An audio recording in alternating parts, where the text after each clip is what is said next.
We are now just 342 days away from the midterms, and a big change could be coming to the Trump administration. Sources tell MS Now that Donald Trump is considering revoking Kash Patel as FBI director because he is frustrated with all the negative headlines swirling around this guy. That is according to 3 people with knowledge of the situation. White House Press Secretary Caroline Leavitt denied the story. She posted that it was completely made up, along with a picture of Trump and Patel, and the president himself gave Patel a shout out earlier today. Watch this. He's been very busy and doing a great job. Also, thank you, Kash. Speaking of the FBI, officials from the Bureau, along with the Department of Justice, have reached out to Capitol Police to interview the 6 Democratic lawmakers. You remember the story, the ones who made the video urging military personnel to refuse any illegal orders that they may be given. In a statement, these lawmakers said Trump is using the FBI as a tool to intimidate and harass them, and they will not be bullied. Meanwhile, the president himself says he is sending Steve Witkoff to meet with Putin and the Secretary of the Army to meet with Ukrainian leaders to discuss the ongoing peace negotiations. Here's what the president said today about the war. And remember, he campaigned over and over on the promise to end the conflict on day 1. I've also ended 8 wars in 9 months, and we're working on that final war. It's not easy, but I don't know. I think we're going to get there. 25,000 soldiers, Ukraine, Russia. In the last month, 25,000 soldiers have died. So I think we're getting very close to a deal. We'll find out. I thought that one would have been gone quicker. We did 8. I thought that would have been an easier one, but I think we're making progress. And we are learning more about how we got to this moment in the negotiations. Today, Bloomberg published a transcript. I'm going to say it's a must read of a phone call that took place last month between Steve Witkoff and an advisor to Vladimir Putin. In the transcript, Witkoff appears to be coaching the advisor on how you can win over Trump and achieve a peace plan. At one point, Witkoff tells the advisor, quote, "I know what it's going to take to get a peace deal done. Donetsk and maybe a land swap somewhere." So I want to be clear about something. Russia does not occupy all of Donetsk. That would require Ukraine to give up territory that is currently in their possession.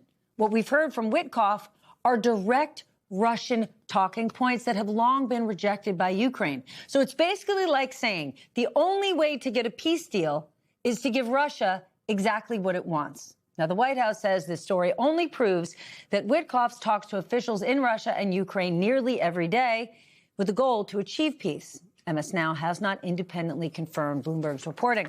All right, let's get smarter with the help of our lead-up panel and bring in the crew. MS Now White House reporter Laura Barron-Lopez, Daniela Diaz, a congressional reporter for Notice, and David Drucker, senior writer at The Dispatch. All right, Laura, you were one of the reporters who broke the Kash Patel story. What can you tell us? So, Stephanie, as you played, Caroline, after publication of the story, said that it was, quote, completely made up. Well, this wasn't made up. We had 3 different people, 3 separate people tell us, sources tell us that the president is considering replacing Kash Patel as FBI director, and was also considering replacing him with Andrew Bailey, who is currently in that very unusual role as co-deputy director alongside Dan Bongino.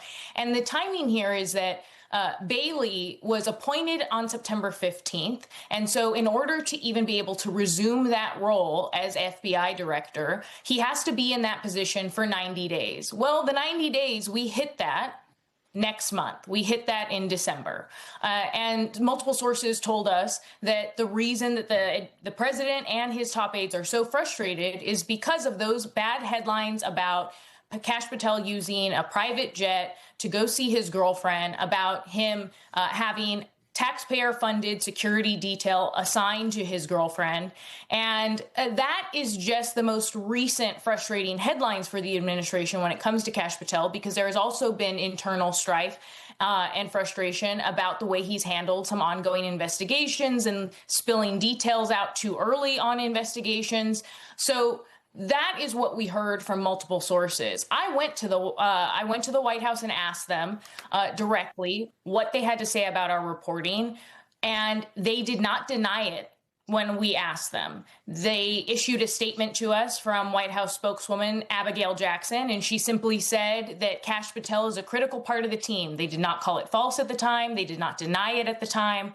Then I went out to the turkey pardon where the president said that he was happy with Patel and said, "Oh, Patel, you have a great fan base here and you have a good following." But again, that was the sequence of events. And it wasn't until after the publication of our story that Caroline tried to claim that it was made up. But again, it's not, and we stand by our sources. Daniela, given all of the above, what are Republicans on the Hill telling you about Kash Patel? From the very beginning, he was a figure that privately Republicans and, of course, publicly Democrats were incredibly concerned about. I mean, this was someone who built a reputation in the MAGA base, who, of course, was calling for the release of the Epstein files. Let's not forget that he was one of those people really pushing for that, along with Don Bongino. But it's interesting to see that this is potentially playing out during this Thanksgiving recess when lawmakers are not on Capitol Hill. They spent 6 weeks trying to negotiate the end of a shutdown, distracted by what was happening in all the other corners of Washington, D.C., across the world. Now the attention is shifting back to Kash Patel, these terrible headlines that he's had for the past couple of weeks, claiming credit for investigations, as Laura excellently put in her incredible reporting, claiming credit for investigations that had not been solved yet. I remember when he was tweeting through them arresting multiple people after Charlie Kirk's assassination, the Halloween plot, when he was tweeting through that. These were all negative headlines, as well as with his girlfriend. So Republicans, of course, are going to publicly stand by the Trump administration, but privately, there's always been concerns about Kash Patel and the role he's played with the FBI, Stephanie. David, unlike Trump 1.0, we have not seen any major personnel shakeups so far. What are you hearing about potential changes?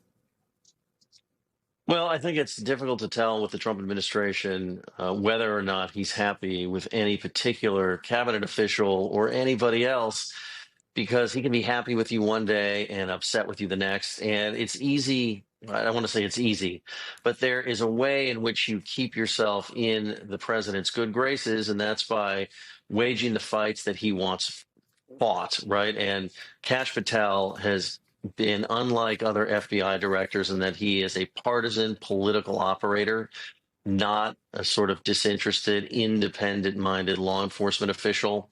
And I think that makes it difficult for Trump to dispense with him, because he's going to do things at the FBI that Trump wants that other officials are simply not going to do. I think Trump appreciates that. I think the question is is he hearing privately from allies, Republicans on the Hill and otherwise, that Kash Patel is tarnishing the administration because of his maladroitness in how he's running the FBI? Well, I can think of one fight Trump wants to have. Now it's not just the Pentagon going after Mark Kelly. Now Senator Alyssa Slotkin says that that she and the other Democratic lawmakers that made that video urging military not to follow illegal orders, now she says they may be a target in an FBI probe. Daniela, what do we know about this?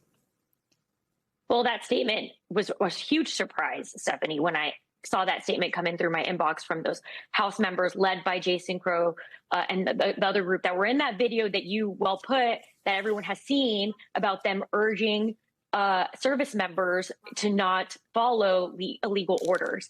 Now, they have been contacted, or at least the House Sergeant of Arms, the Senate Sergeant of Arms, have been contacted by the FBI for inquiries for interviews.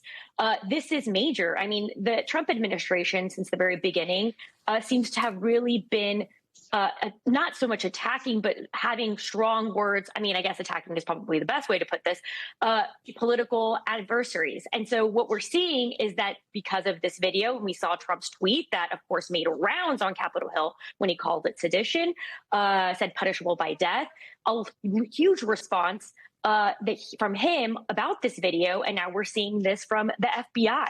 So it's unclear how this will play out, because this is unprecedented, creating precedent from the Trump administration on this new issue. But it's clear that these Democrats are planning to fight back they aren't standing their ground, and they're standing by what they said. And we saw that in their statement, Stephanie.